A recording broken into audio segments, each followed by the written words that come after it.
Hey folks, my name is Pravus. It is time to play God and destroy the world in as many ways as possible in the new game, Extinction Day, created by the same folks who made Bio Inc., if you guys remember that game. Now, I have received a number of requests from my audience for some maximum difficulty guides for this game, and I'll be honest, the reason I've delayed is because I'm not totally sure how I wanted to approach this. After all, there are a lot of different challenges I could play with, and a lot of different missions within the campaign, but the problem is, a lot of these missions kind of play the same within their respective chapter. So Chapter 1 is the exception. There's a lot of different natural disasters we can play on in order to destroy the world, but if you go to Chapter 2, it's kind of all warfare. Chapter 3 is all zombies, and so on and so forth. And I didn't want to just show you guys the same old, but with just like a different modifier or a different time challenge. Instead, what I've decided I'm going to do is I'm going to create videos that show you all the different disaster types in this game, and once you master those, you can do kind of whatever you want in this game at any difficulty level. So it's not going to be a level-by-level guide. Instead, I'm going to teach you how to get good at the game, what I do, and then you can pull that into each level and modify it for its different challenge. Does that make sense? So let's go ahead and begin. The first thing we're going to be playing with in this video is going to be the respiratory disease, which we can easily find in Scenario 1 Airborne.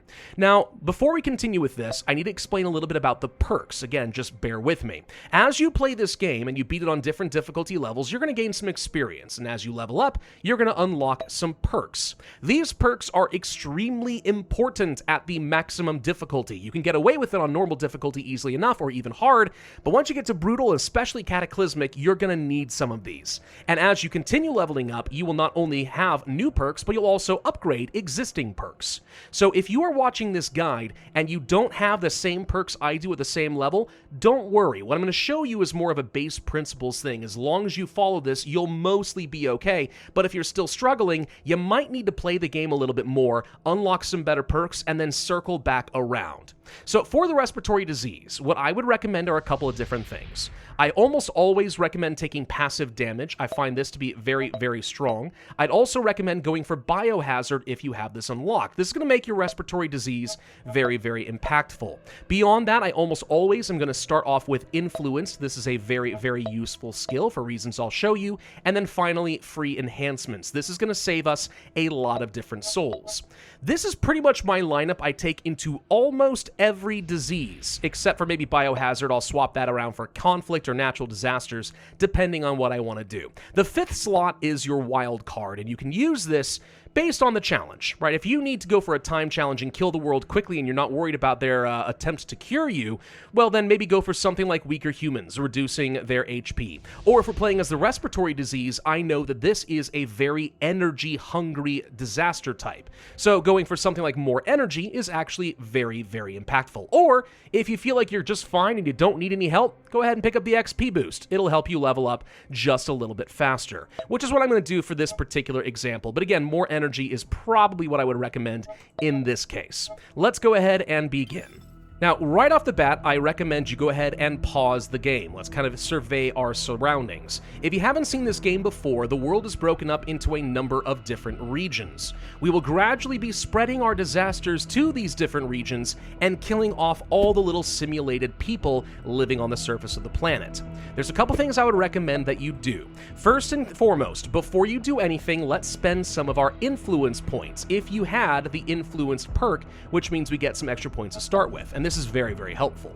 I'm going to start by picking up 2 levels of public hysteria events, which is going to increase the number of resources that will drop passively in the world. I'm also going to grab a quick level of trust issues, which increases how much influence I am going to get, and then following that, let's go ahead and pick up the worldwide infrastructure degradation. This reduces the soul cost for all of our new abilities. This one seems confusing to new players. This is going to reduce the cost of me not only starting up my disease. If we go to disasters right now, we can go ahead and unlock this. Normally it costs 20 souls to unlock, now it costs 18. That sounds like a terrible deal. I'm just saving 2 souls. Who actually cares? The reason it's good is it also reduces the cost of all of the different traits you will be unlocking. So over the course of the game, that will save you a lot of souls, which is incredibly powerful. I do this for just about everything. Following this, I'll spend my influence getting 1 more level of trust issues, probably a level of loss of faith, And then from there, we can start either collecting souls or we can start getting ahead with a bit of extra damage, energy, whatever it is we're going to need. Now, these resources are going to pop up periodically. This is the only way you can gain influence points. Typically, I'm going to leave this on auto-collect and just go ahead and collect as much influence as I can, unless I'm really trying to get enough souls to buy some more upgrades. Souls, if you don't know, are the currency we are going to gain just from killing off populations. And more densely populated areas usually have more souls to work with, which is one of the reasons that the Indian region here, Mumbai, is pretty good to work with. Beyond this, before we continue, let's talk a little bit about these enhancers. Since I do have the free enhancement perk, and I recommend everybody have that, you're going to have the opportunity to place some of these down for free, which is really good. If you start in a place like India, which is what I recommend for this disease type, we're to pick up Resource Boost, boosting up the number of souls we can harvest here. I'm also going to pick up the Rapid Spread so that we can spread into neighboring regions a little bit faster, but we won't need this going forward for everything. And then I'm going to pick up Energy Efficiency. The respiratory disease has the problem of being extra energy hungry. Every time we spread to a new resource, it's going to cost us some of this energy. If we go over our maximum amount, eventually the disease is going to run out of gas and it's going to stop to several different regions.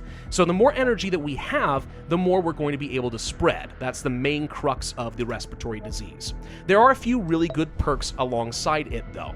First off, if we go for symptoms increase over here on the left, we can increase the number of souls that we can extract by a whopping 50%.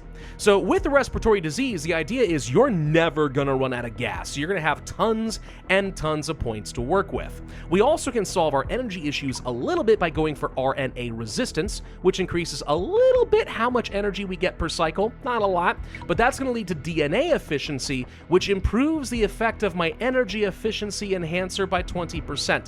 This sounds a little bit esoteric. What that is the thing I just placed down here, okay? That energy efficiency thing, making it cheaper to operate, that's going to be more effective.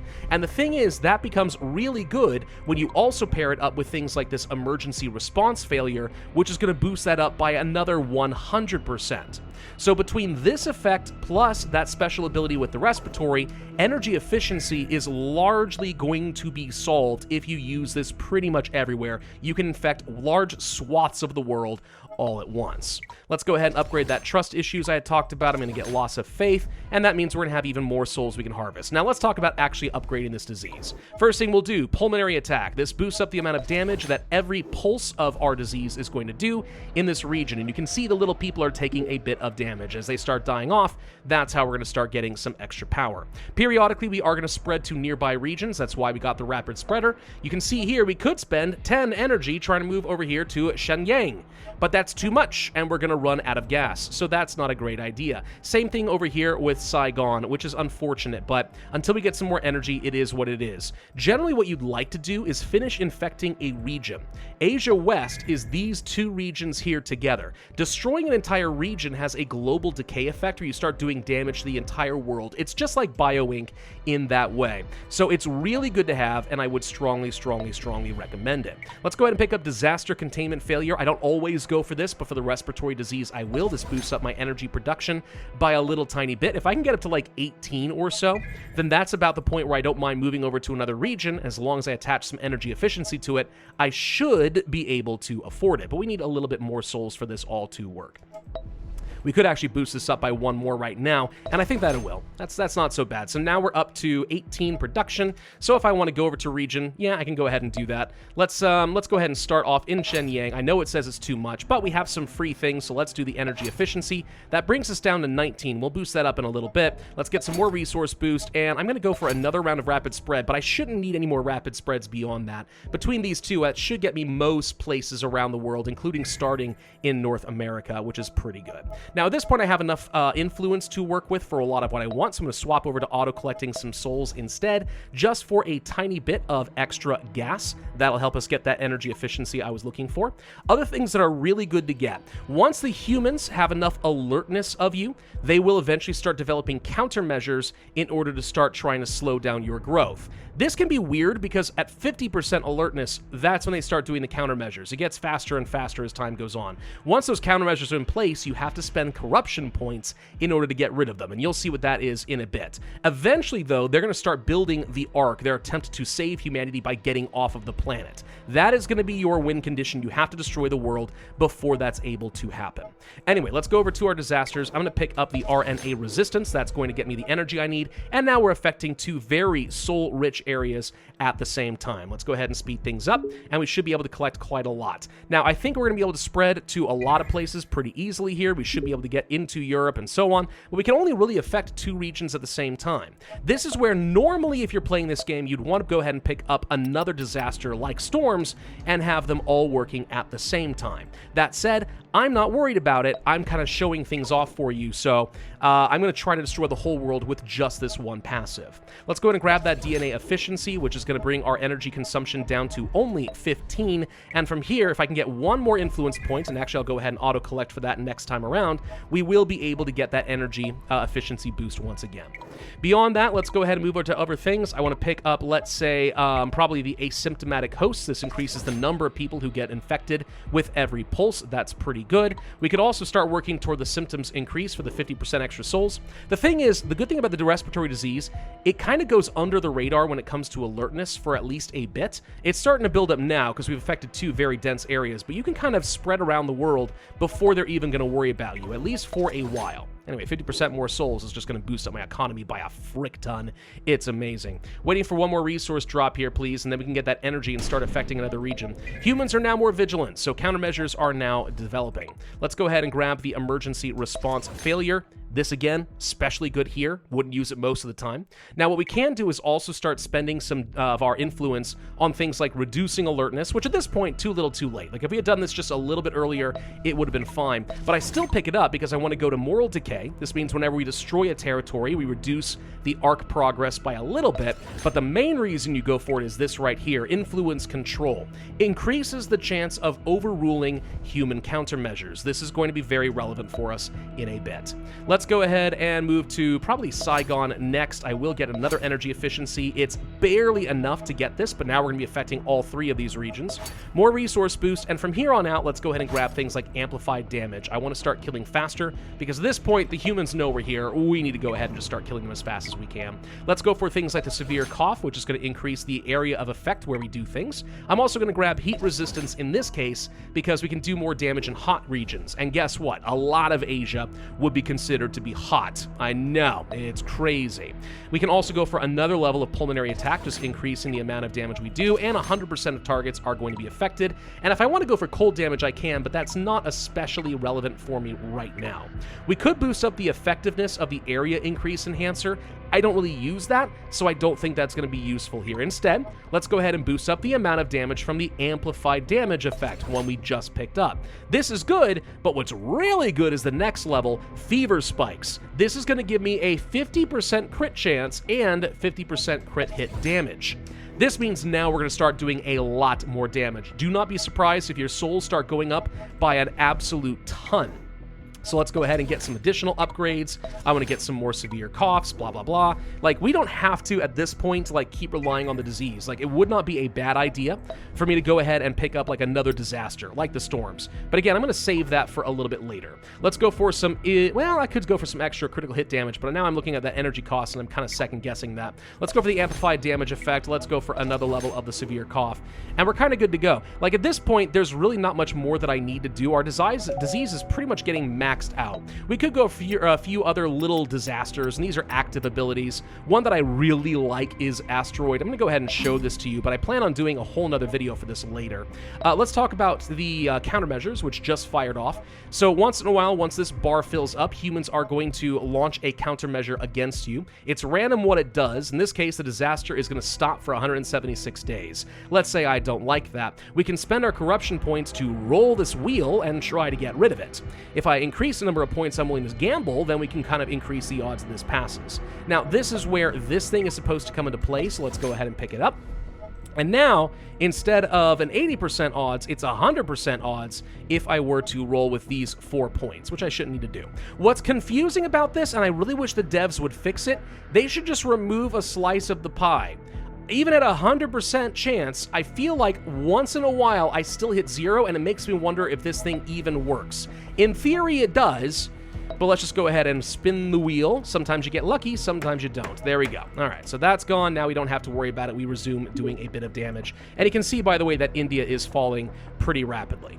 Now I'm going to go ahead and spend a few points in the asteroid at this point, because we've kind of maxed out what I care about with the respiratory disease. I will, again, be talking about a lot of this stuff later, so don't worry too much about it. Just understand I'm going to have an active ability where I can start launching some meteors and doing a lot of extra damage. So let's just say I want to drop one over here, up by Canada in this case, and we just drop like a little nuclear cloud, and people are starting to die off and stuff. This just speeds up the game a little bit, and it is quite nice. Some of these active abilities are really, really strong.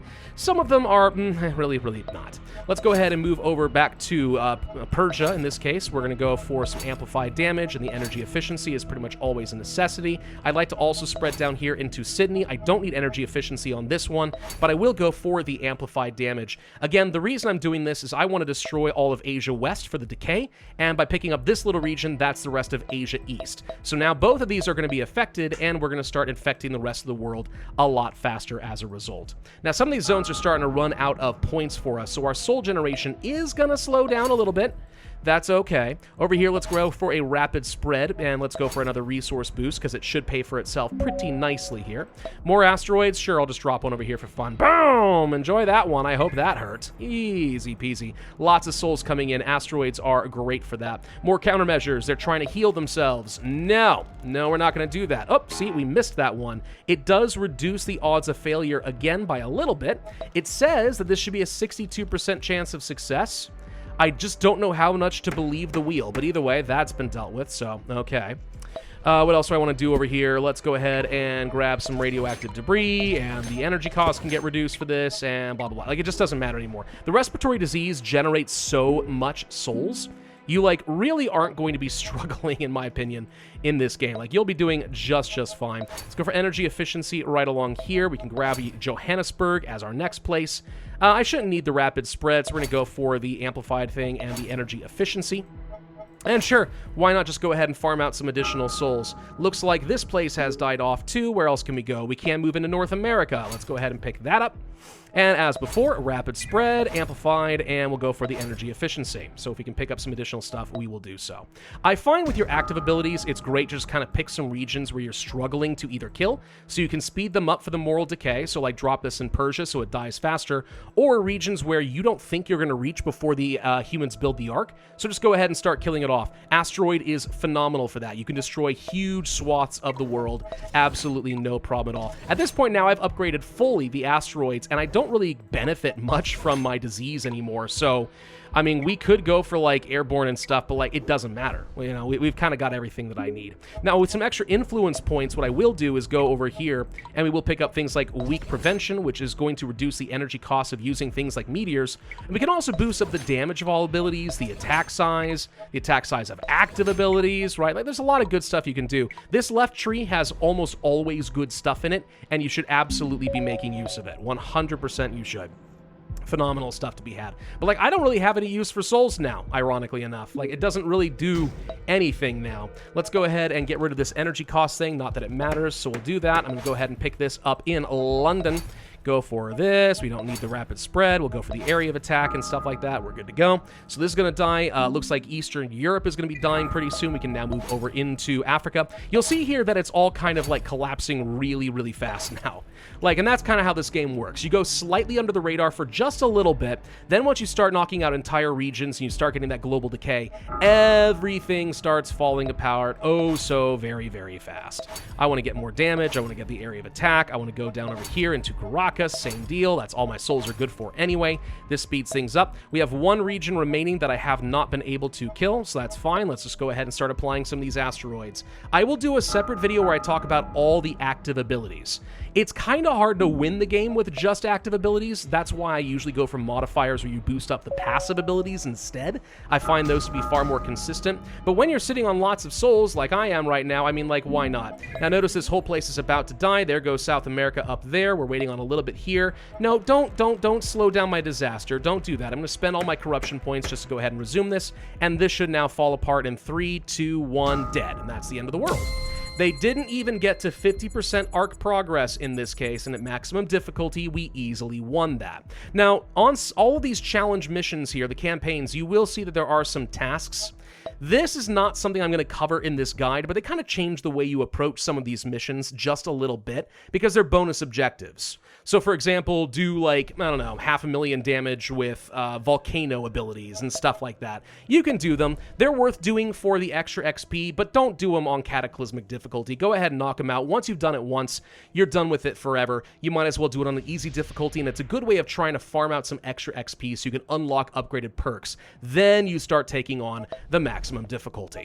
All right, that's all we've got for this particular video. I'm going to come back and do this again at some point here using storms and such in order to destroy the world. If you guys are looking forward to this series of Extinction Day maximum difficulty guides, please do consider leaving a comment down below, hitting the like button, subscribing, all that stuff. It lets me know that this is the kind of content you guys would like to see. If it doesn't get any attention, well, then I might just have to stop, and you wouldn't want that now, would you? So seriously, just do me a favor, click the button. Again, thank you for watching. I'll see you guys next time, and have a lovely day.